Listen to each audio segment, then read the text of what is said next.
Russia and the West inch toward a plan to end the war. The American former POWs get the Purple Heart as the Pentagon reveals they were beaten by their Serb captors. Searchers look through shattered homes for still missing victims of the Great Plains tornadoes. And this man says police pulled him over simply because he's black. Wait till you see what he did about it.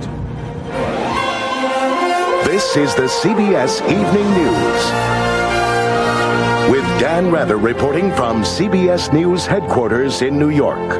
Good evening. For the first time since NATO launched the air war to stop ethnic cleansing in Yugoslavia, all sides tonight are talking about a possible peace plan. Russia made the key move today. Meeting with the U.S. and its allies in Germany, the Russians endorsed NATO's basic demands: a Serb withdrawal from Kosovo with some kind of international armed force to keep the peace. Still, President Clinton said NATO will keep on with its bombing campaign. CBS's Scott Pelley is traveling with the president. I think there is a real peace process underway. Today, the United States completed the isolation of Slobodan Milosevic. In Germany, Mr. Clinton praised Russia for joining Allied demands. No, this is the first time that the Russians have publicly said they would support an international security as well as a civilian force in Kosovo. Now Russia joins Allied demands for military force to keep the peace after Kosovo's liberation, withdrawal of Serb forces, return of refugees, and Kosovo's self-government. Russia had once warned NATO that it risked World War III in Kosovo, but they reversed themselves at today's foreign ministers meeting because they see their own priorities in jeopardy, such as economic ties with the West. This was also the day that Mr. Clinton met for the very first time with the refugees of Kosovo's terror. 3 Serb police officers approached me and said, say goodbye to all members of your family. And I just couldn't say goodbye to them, to my children. I would like to again say to all of you, I am very grateful that you came here and said what you did today. I know it was hard. Most of all, Mr. Clinton told the refugees, you will go home. That day may be sooner than many believe. Sources tell CBS News U.S. electronic eavesdropping shows dissent inside the Milosevic government. One source said, we're quite sure it's growing. The White House now expects Milosevic to try some peace initiatives of his own. One key advisor to the president told us that Milosevic will try some half measures until he realizes NATO won't meet him halfway. Scott Pelley, CBS News, Frankfurt. In Belgrade, a senior aide to Slobodan Milosevic said the Serbs need to know more about the plan. A key Greek negotiator is working with Milosevic. The key sticking point has always been the composition of an international force. Milosevic still wants to exclude NATO countries. CBS's John Roberts has the latest from the Yugoslav capital. As he met today with the Greek envoy, one of the few friends he has left, Slobodan Milosevic appeared to be moving closer to a deal. Yugoslavian officials say they are now willing to negotiate with the United Nations on the specifics of a security force in Kosovo, though a foreign ministry spokesman insisted only certain countries would be welcome. The constructive role of Russia qualified Russia to to participate as a major player here, and other friendly and neutral countries who did not participate in direct aggression against Federal Republic of Yugoslavia. But Milosevic may be in no position to set conditions. With Russia and NATO today appearing to bridge their differences, the Serb leader is increasingly isolated politically, abroad and at home. A former opposition leader who tried to topple Milosevic in 1996 says he must be overthrown. We as democratic opposition, we will try to remove him from the office. After the war, our first goal is to remove Milosevic from the war. He has destroyed our country. And there was opposition, too, from moderate Albanian leader Ibrahim Rugova. Belgrade let Rugova leave Yugoslavia yesterday in hopes his release from house arrest could help to pave a way out of the conflict. Instead, he sided with the West and called for NATO to be included in any peacekeeping force. Even if NATO wins the battle over peacekeepers, Milosevic may have ultimately won the war. He is well aware that more than half of the ethnic Albanians who fled Kosovo may never return. Reducing their number and shifting the ethnic balance back toward the Serbs was always believed to be his unspoken intention. John Roberts, CBS News, Belgrade. More than 685,000 refugees have fled the Serbs' ethnic cleansing campaign, but now after 6 weeks, NATO insists it is gaining the upper hand against the Yugoslav army in Kosovo. NATO estimates airstrikes have destroyed about half the ammunition stored in Kosovo and about 20% of the armed forces. But as CBS's David Martin underscores, the Serbs have already accomplished much of their ethnic cleansing mission. An unmanned reconnaissance drone catches the Serb army in the act. Watch as the tank in the middle of the screen deliberately crushes the white car, then backs up and drives away, past a burning house and down the road, presumably to the next hamlet. A second video shows a line of campfires stretching more than 10 miles along a road. People living in the open after being forced out of their homes. That was last month. Now, with planes picking off every tank they find, NATO says Serb forces no longer operate with such impunity. When they hear the approach of NATO aircraft, Milosevic's forces leap from their vehicles and run away seeking cover. Another scene from early in the war. Those 3 battered and dazed American soldiers. Today, the Pentagon described for the first time what happened when they were pulled from their Jeep. They were kicked, punched, and hit with rifle butts, and treated extremely roughly. According to the Pentagon, the soldiers were seized by troops wearing Yugoslav army uniforms and were in no position to put up a fight. They had a .50 caliber machine gun on their Humvee. It was not ready to go because typically when you drive around, you don't have the thing ready to fire. The Pentagon said the soldiers had not strayed into Kosovo, but were inside Macedonia when they were captured. It did not explain why a patrol so close to the enemy's border was not better prepared to defend itself. David Martin, CBS News, the Pentagon. At a ceremony in Germany today, the 3 former captives were awarded half a dozen medals each, including the Purple Heart for their wounds. In New Jersey today, a refugee from Kosovo gave birth to a U.S. citizen. The family arrived yesterday, among the first group of ethnic Albanians to be relocated in the USA. The baby boy weighed in at 7 pounds 8 ounces. He's a U.S. citizen because he was born on U.S. soil. Still ahead on the CBS Evening News, Ken Starr goes after a small fish with his big net. Eye on America investigates DWB driving while black, and the latest on the tornadoes that shattered homes and families.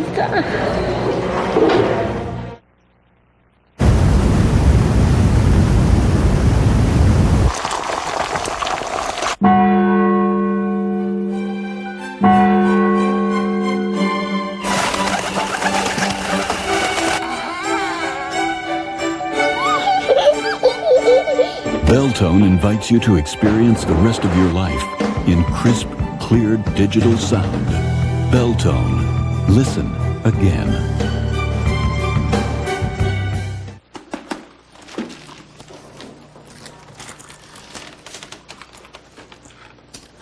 You didn't save me any?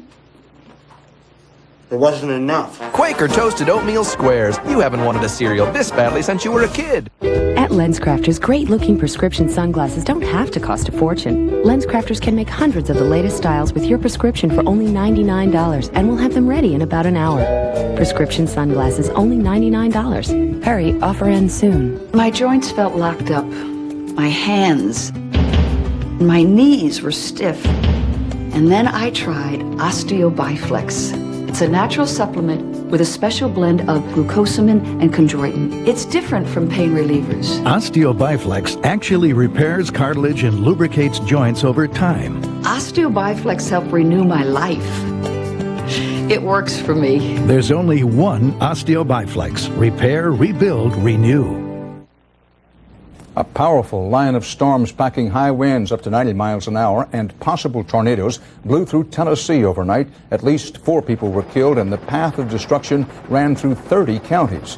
It was the 3rd straight night of deadly storms in the plains and Mid-South. In tornado-shocked Oklahoma, several people injured in Monday's twisters died today. And as CBS's Byron Pitts reports from the scene, the search for the many still missing and unaccounted for becomes more frantic and desperate with each passing hour. I don't even know where she is. Like many in Oklahoma, Beatrice Paredes cannot find her loved ones. What's your daughter's name? Nancy. The Red Cross located her oldest child and the two spoke by phone, but there is still no sign of her 14-year-old Melissa.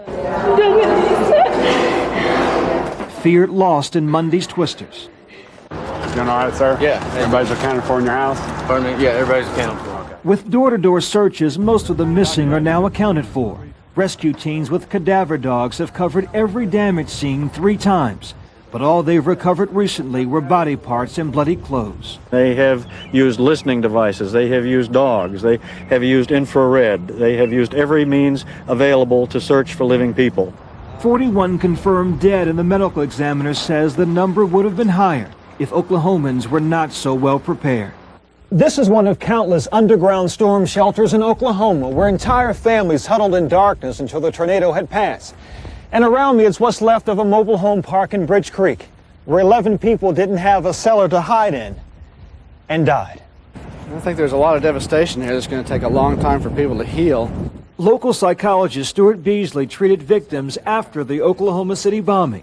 He says it's the same suffering and resilience all over again. These people are survivors. They're really hard on the outside and pretty soft on the inside. We can build it back. Soft with a sense of humor. Well, at least we got a chair to sit in. We have lowered the price on the house if anybody wants to buy it. In neighborhoods hit hardest, humor and prayer have been good for the soul. Byron Pitts, CBS News, Moore, Oklahoma. The scenes of almost unbelievable destruction of whole neighborhoods only begin to tell the story. Even for those who now know that loved ones survived, some tales of survival are bittersweet at best, as this report by CBS's Cynthia Bowers reminds us. I just knew that my little people were in trouble. Mother's intuition had Cindy Tenneman racing for the town of Bridge Creek, but Monday night's tornado made it home before she did. A call to her mom confirmed her worst fears. This is the first time in my life I never knew where my child was. Her husband and 2 little girls were caught in the storm that destroyed their tiny community. He wrapped my girls in some blankets and put the mattress on all of them, and he just told the girls to hang on to Daddy. He was ready for God to take his own life, just to leave his girls. The girls were spared, but barely. 6-year-old Kylie has head trauma and a broken leg. In the next bed, 9-year-old Tawny's brain injury is more severe. Tawny knows. She knows she can hear me. I know she can hear me. She's responded a little to my voice. Doctors say it will be some time before they know the full extent of their injuries. At the hospital, Cindy waits and watches. How you doing today? I just want to watch them play and take a bath. And I want them to sit on my lap and give me a hug and tell me they love me. That day may be a long way off. And with husband Tom hospitalized with a broken pelvis, Cindy clings to memories of her family the way it was just a few days ago. That's what my little girls look like before this storm. And that's what I want them to look like when they come out. Cindy hopes that a mother's love can help with the healing, but this time she worries that might not be enough. Cynthia Bowers, CBS News, Oklahoma City. Next on the CBS Evening News, now it's up to the jury in a case brought against a peripheral player by Special Prosecutor Ken Starr.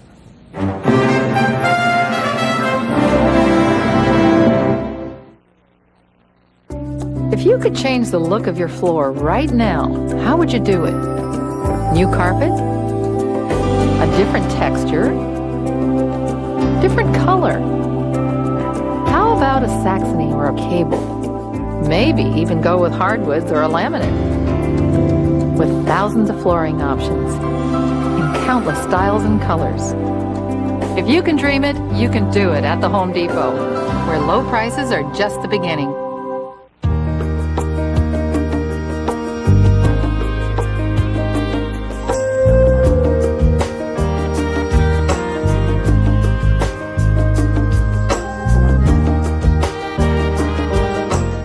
At Boston Market, you can get the chicken America loves and the deal America wants. Now you can buy a whole chicken at Boston Market for only $5.99 and great side items starting at just 99 cents. So tonight, take home the chicken America loves only at Boston Market. When I was a kid, my father made me dig up all the dandelions, and I hate them. Ken made a promise to me I wouldn't have to pick dandelions when we had our own home. Ken puts on the Scott's Turf Builder Plus 2. The dandelions go away, and you never even see where they were because the grass grows in thick and green and rich.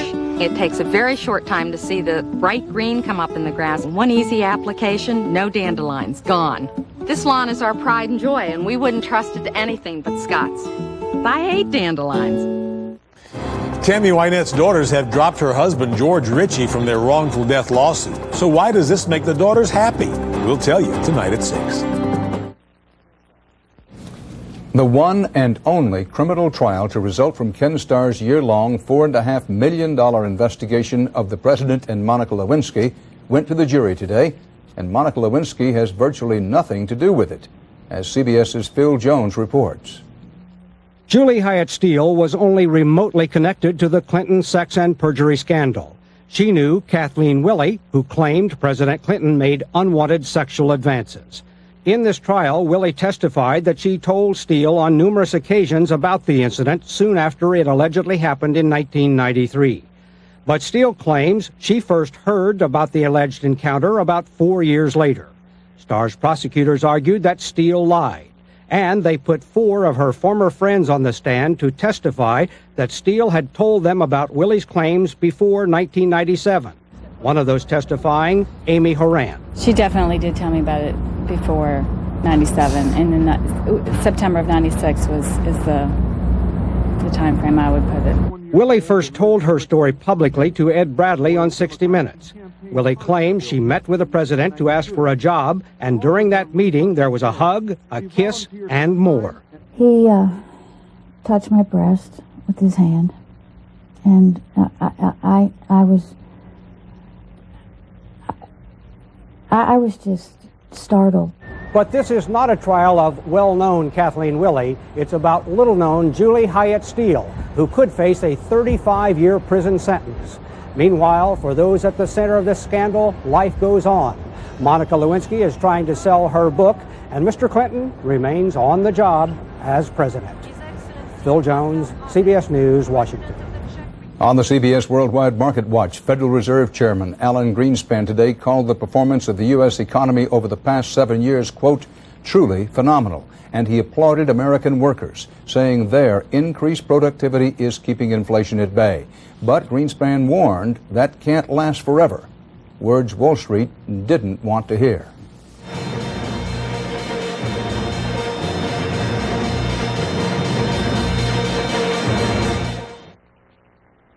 It's party time. Hot tubs everywhere will be overflowing.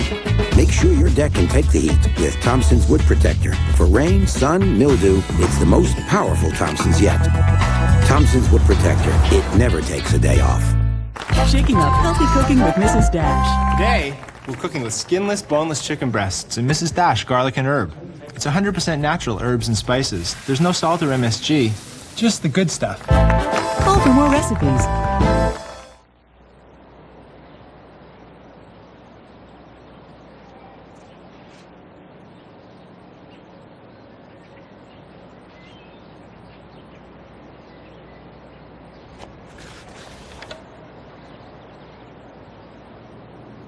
What?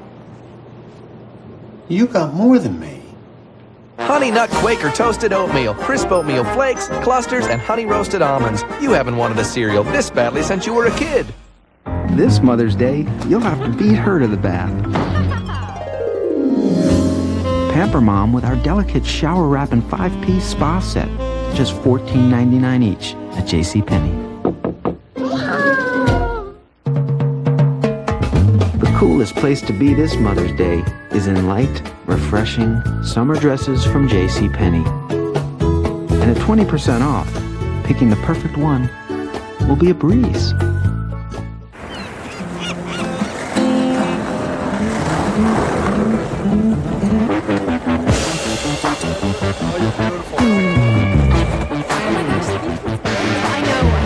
Now 100% of the people can get on the internet. When you buy a Gateway Essential PC with an Intel Celeron processor for as low as $28 a month, we'll give you a year on the internet. Call 1-800-GATEWAY. We know the internet is calling you.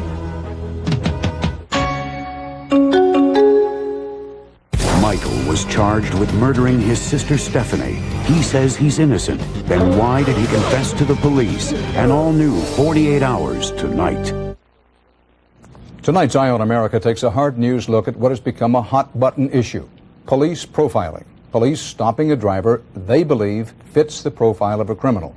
The police say they're just doing their job. Critics charge that too often what the police are doing are targeting minorities, including African Americans, who say they're being stopped for, quote, DWB, driving while black. Tonight, Richard Schlesinger has the story of a profiling victim who decided to fight back.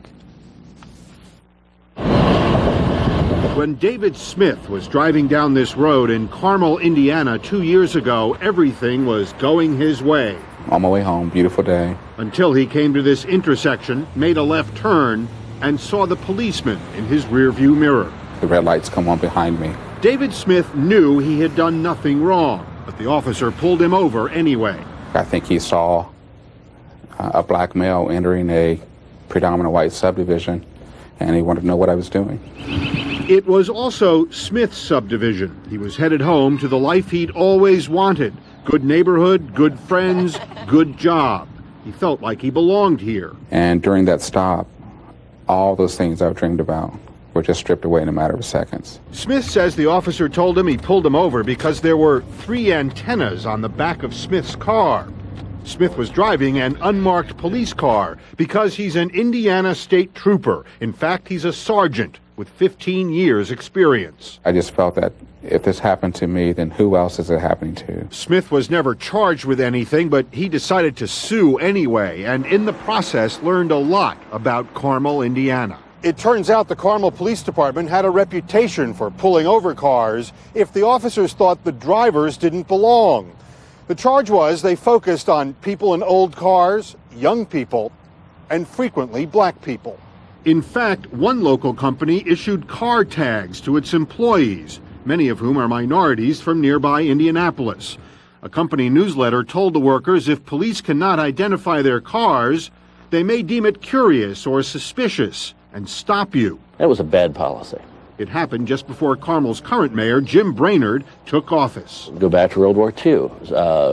Jews were required to wear stars on their clothing. This is close to that, and it's not right. It should never have been done. The city never admitted any wrongdoing, but it settled with David Smith out of court. 1002, 1003, 1030. And agreed to install video cameras in all its police cars to tape all traffic stops. Go and turn around, put your hands behind your back. While the video cameras keep an eye on the Carmel police officers, so does David Smith. My feelings, my thoughts have changed. And for those reasons, I'm careful when I leave my driveway. He spends a lot more time now looking over his shoulder at officers he used to count on to watch his back. For Eye on America, I'm Richard Schlesinger in Carmel, Indiana. Still ahead on the CBS Evening News, love and reunions with a lick and a smile among the tornado ruins of Oklahoma.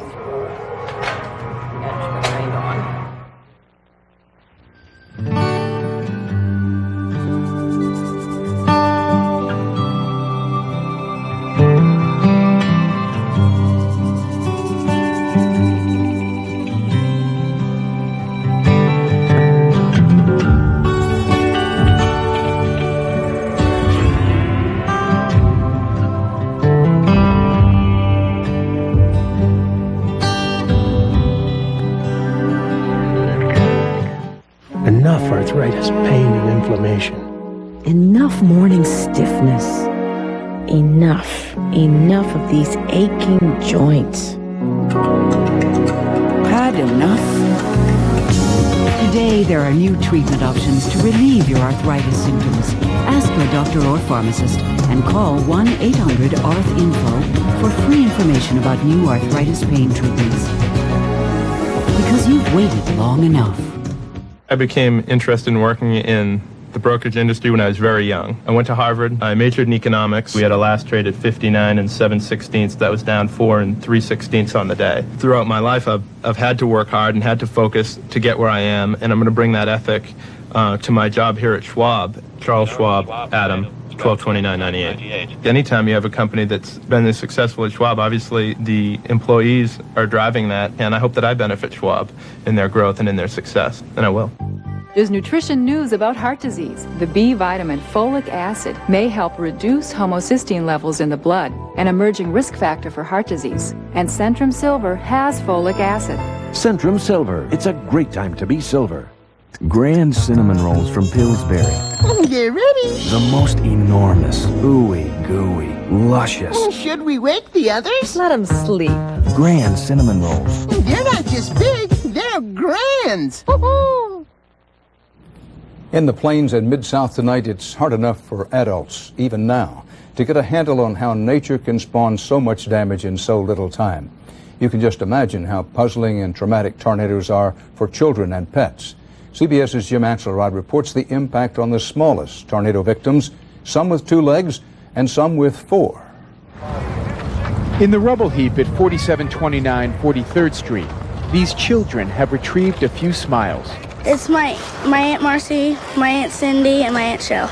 But only a few, because 4729 was Grandma's house. What'd you love most about Grandma's house? To play in it.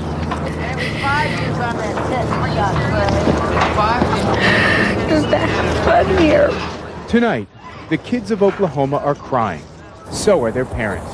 And everyone's learning to do without what they valued most. What do you miss most out of everything you lost? The dogs. They were very special to us, all of us. I miss mostly the dogs. He's not alone. The pounds are packed. Every kind of dog, cat, bird, snake. Someone's even lost an emu. And for every sweet reunion, there are dozens more that may never happen. Spread out, to everybody. No one facility can handle it all. Including the kids sitting on the curb at 4729. Their parents don't think their dogs made it. Hello, buddy. For all the security a new teddy bear provides, there are plenty of others caked in mud, never to be hugged again. God felt to do this. He wanted to do it, so he did. I sometimes think that his tornadoes get out of control and they just go without his permission. In Oklahoma tonight, children too are trying to make sense of the senseless, looking at life in a whole new way. Jim Axelrod, CBS News, Del City, Oklahoma. And that's part of our world tonight. I'll be back later here on CBS with 48 Hours. Bill Lagatuda has a preview. A teenage boy charged with murdering his sister. What do you miss the most about her? Her smile. He says he had nothing to do with it. Are you telling me that you are absolutely and completely innocent of this crime? Yes. So why did he confess? Later on 48 Hours. Later is 10 o'clock, 9 Central Time on the CBS television network. Now, for the CBS Evening News, Dan Rather reporting. I'll see you again soon on 48 Hours. Storms plummet through Middle Tennessee, destroying homes and claiming lives. Tonight, Dan McDonald leads our team coverage of the devastation. George Ritchie says the nightmare is over. Jennifer Krause has the latest twist in the Tammy Wynette controversy. And it's official, Dell Computers will soon be calling Middle Tennessee home. The news is right here, right now. Good evening, everyone. I'm Chris Clark. And I'm Vicki Yates. It was a turbulent night as storms ripped through Middle Tennessee, and now daylight has brought with it the reality of the destruction. Hardest hit was Perry County, where 3 people were killed. A 14-year-old girl, a school teacher, and the county trustee. In nearby Hickman County, there was